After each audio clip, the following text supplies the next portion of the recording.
আমরা আওয়ামী সরকারকে বাংলাদেশ থেকে বিতাড়িত করেছি।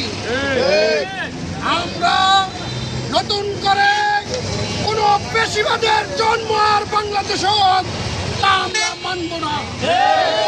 আমরা চাই এই বাংলাদেশকে চাঁদামুক্ত একটি বাংলাদেশ করতে।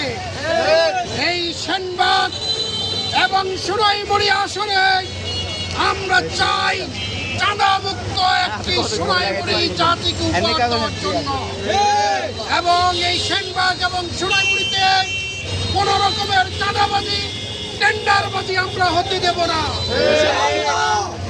আগামী জাতীয় সংসদ নির্বাচনে আপনারা সৎ এবং আদর্শ ব্যক্তিকে আপনাদের রায় দিয়ে সংসদে পাঠাবেন, যারা জনগণের পক্ষে কথা বলবে, যারা টেন্ডারবাজি করবে না, যারা হত্যা লুটতরাজ করবে না, এই জাতীয় লোককে আপনারা আপনাদের মতামত দিয়ে ভোট দিয়ে সংসদে পাঠাবেন।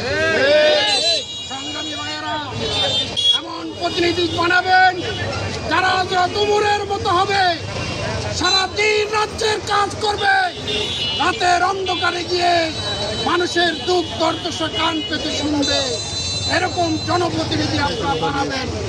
আমরা মনে করে যদি আপনারা আসন্ন জাতীয় সংসদ নির্বাচনে রিক্সা মার্কা প্রতীকে আপনারা রিক্সার প্রার্থীকে বিজয় করতে পারেন, ইনশাল্লাহ 1400 বছর আগে সেই উমরের শাসন আবার ফিরে আসবে।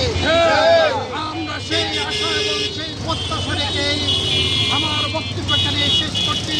তাসলিম মিনাল্লাহি ওয়া ফাতহুন করিম।